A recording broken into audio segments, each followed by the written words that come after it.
नमस्कार. ही एक अत्यंत महत्त्वाची बातमी आहे. महाराष्ट्राच्या शेती क्षेत्रावर आत्तापर्यंतचं सगळ्यात मोठं संकट घोंगावतंय. एकाच वेळी 3 बाजूनी हल्ला झालाय. अवकाळी पाऊस, कोसळलेले बाजारभाव आणि वाढता खर्च. हा आहे थेट ग्राउंड रिपोर्ट. पुढची काही मिनिटं अजिबात चुकवू नका. आजच्या हेडलाईन्सवर पटकन एक नजर टाकूया. बघा संकट कसा चहूबाजूंनी घेरून येतंय. एकीकडे अवकाळी पाऊस आणि गारपिटीमुळे हातातोंडाशी आलेला रब्बीचा घास हिरावला जातोय. दुसरीकडे बाजारात कांदा आणि कापसाचे भाव इतके पडलेत की शेतकरी हवालदिल झालाय. तिसरा फटका तर आणखी मोठा आहे. जागतिक तणावामुळे खतं आणि इंधन महागलंय. आणि या सगळ्यात सरकारने एक सल्ला दिलाय जो शेतकऱ्यांसाठी जीवनमरणाचा प्रश्न बनला आहे. चला सविस्तर बघूया. चला तर सुरुवात करूया त्या संकटापासून जे थेट आपल्या दारात उभं आहे. अवकाळी संकट. हवामानात अचानक झालेल्या बदलामुळे संपूर्ण रब्बी हंगामच धोक्यात आला आहे. हवामान खात्याने चक्क रेड अलर्ट जारी केलाय. राज्यात अचानक वादळी पाऊस आणि गारपिटीला सुरुवात झालीय आणि त्यामुळे ऐन काढणीला आलेली रब्बी पिकं अक्षरशः भुईसपाट होत आहेत. आणि धोका अजून टाळलेला नाहीये हे लक्षात घ्या. 20 मार्चपर्यंत हा पावसाचा जोर कायम राहणार असल्याचा इशारा देण्यात आलाय. जरा या नकाशावर नजर टाका. धोक्याची मुख्य केंद्र आहेत विदर्भ, मराठवाडा आणि मध्य महाराष्ट्र. IMD म्हणते की पुढचे 3 दिवस हे खूप खूप महत्त्वाचे ठरणार आहेत. विदर्भात वादळी पावसाचा धोका आहे, मराठवाड्यात विजांचा कडकडाट आहे, तर मध्य महाराष्ट्रात थेट गारपिटीचा इशारा दिला आहे. त्यामुळे शेतकऱ्यांना शेतातली कामं ताबडतोब थांबवण्याचा सल्ला दिला जातोय. मग आता अशा परिस्थितीत करायचं काय?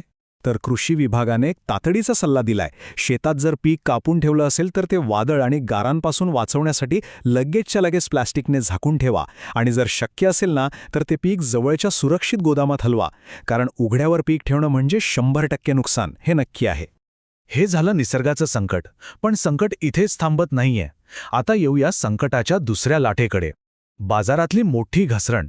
म्हणजे बघा, एकीकडे पीक धोक्यात आहे आणि दुसरीकडे बाजारातल्या गोंधळामुळे आर्थिक संकट आणखी गडद झालंय. हा डॅशबोर्ड बघा. यावर शेतकऱ्यांची सगळी चिंता दिसतीये. कांद्याचं काय झालंय? आवक इतकी वाढली की भाव पार कोसळलेत. त्यामुळे निर्यात अनुदानाची मागणी जोर धरतीये. कापसाचं तर विचारायलाच नको.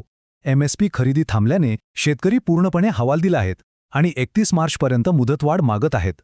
सोयाबीन आणि तुरीची अवस्था तर त्याहूनही बिकट आहे. कांदा उत्पादकांची तर अक्षरशः कोंडी झालीये.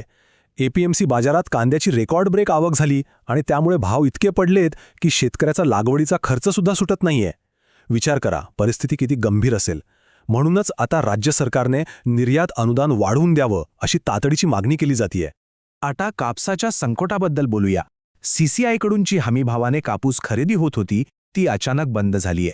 याचा परिणाम काय? तर लाखो शेतकऱ्यांचा कापूस घरात तसाच पडून आहे. विकायचा कुठे हा प्रश्न आहे. म्हणूनच शेतकऱ्यांनी आता एकच मागणी लावून धरली आहे की कापूस खरेदीसाठी 31 मार्चपर्यंत तातडीने मुदतवाढ द्या. ही परिस्थिती म्हणजे दुसरं तिसरं काही नाही तर शेतकऱ्यांची झालेली दुहेरी कोंडी आहे. म्हणजे एका बाजूला उत्पन्न कमी होतंय आणि त्याच वेळी दुसऱ्या बाजूला बाहेरच्या कारणांमुळे उत्पादन खर्च मात्र वेगाने वाढतोय. आता तुम्हाला वाटेल की इराणमध्ये काहीतरी झालं तर त्याचा आपल्या शेतकऱ्यावर कसा परिणाम होतो. तर बघा, इराणमधल्या तणावामुळे जगात गॅस आणि इंधनाची टंचाई निर्माण झाली. यामुळे झालं काय की खतं आणि बियाणे महाग झाली आणि याचा थेट फटका बसलाय आपल्या शेतकऱ्याला, ज्याचं बजेटच पूर्णपणे कोलमडून गेलंय. आणि हे चित्र अगदी स्पष्टपणे शेतकऱ्यांची तीच दुहेरी कोंडी दाखवतंय. वरून घटणारं उत्पन्न जे अवकाळी पावसामुळे आणि बाजारात पडलेल्या भावांमुळे कमी होतंय आणि खालून वाढणारा खर्च जो आंतरराष्ट्रीय इंधन आणि खतांच्या टंचाईमुळे वाढलाय. आणि या दोन्हीच्या मध्ये शेतकऱ्याचा नफा पूर्णपणे दाबला जातोय. या सगळ्या दबावाचा परिणाम खूपच गंभीर आहे. सरकारी अंदाजानुसार आपल्या राज्यात शेती क्षेत्राची वाढ फक्त 3.8% राहणार आहे. हो, तुम्ही बरोबर ऐकलं, फक्त 3.8%.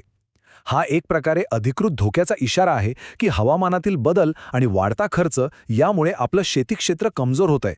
बरं, हे सगळं संकट तर आपण पाहिलं, पण आता यातून मार्ग काय? ग्राउंड झिरोवर शेतकरी काय मागत आहेत आणि यातून पुढे जाण्यासाठी काय करायला हवं? चला यावर लक्ष देऊया.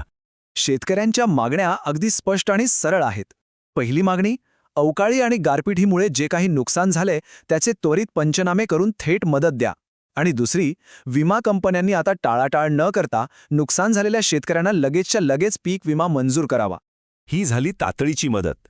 पण आपल्याला लांबचा विचार करावा लागेल, नाही का? हवामान बदलावर मात करण्यासाठी आता फक्त पीक घेणं पुरेसं नाहीये, तर ते सुरक्षित ठेवणं सगळ्यात महत्त्वाचं झालंय. त्यासाठी प्लॅस्टिक कव्हर शीटसारख्या गोष्टी आणि गाव पातळीवर आधुनिक हवामान नियंत्रित गोदामं उभारणं गरजेचंय. चला तर मग या सगळ्या चर्चेचा सार काय? 4 महत्त्वाचे मुद्दे लक्षात ठेवा. पहिलं, 20 मार्चपर्यंत वादळी पाऊस आणि गारपिटीचा अलर्ट आहे. दुसरं, कापूस MSP खरेदी 31 मार्चपर्यंत वाढवण्याची मागणी आहे. तिसरं, कांद्यासाठी निर्यात अनुदान तातडीने वाढवणं गरजेचं आहे. आणि चौथं, कृषी वाढीचा दर फक्त 3.8% आलाय आणि खर्च वाढतोय. आणि या सगळ्यामुळे आपल्यासमोर एक खूप मोठा आणि महत्त्वाचा प्रश्न उभा राहतो. हवामानातील आणि बाजारातील ही अस्थिरता जर आता न्यू नॉर्मल म्हणजे सामान्य गोष्ट होणार असेल, तर आपली धोरणं ही तात्पुरती मदत देण्याऐवजी प्रत्येक शेतकऱ्यासाठी दीर्घकालीन आणि व्यवस्थात्मक लवचिकता कशी निर्माण करू शकतील? शेवटी माझ्या सर्व शेतकरी बांधवांना एकच आवाहन आहे: सुरक्षित रहा, सतर्क रहा, हवामानाच्या अंदाजावर सतत लक्ष ठेवा आणि आपल्या कष्टाच्या पिकाची काळजी घ्या. आपण नक्कीच या संकटातून बाहेर पडू.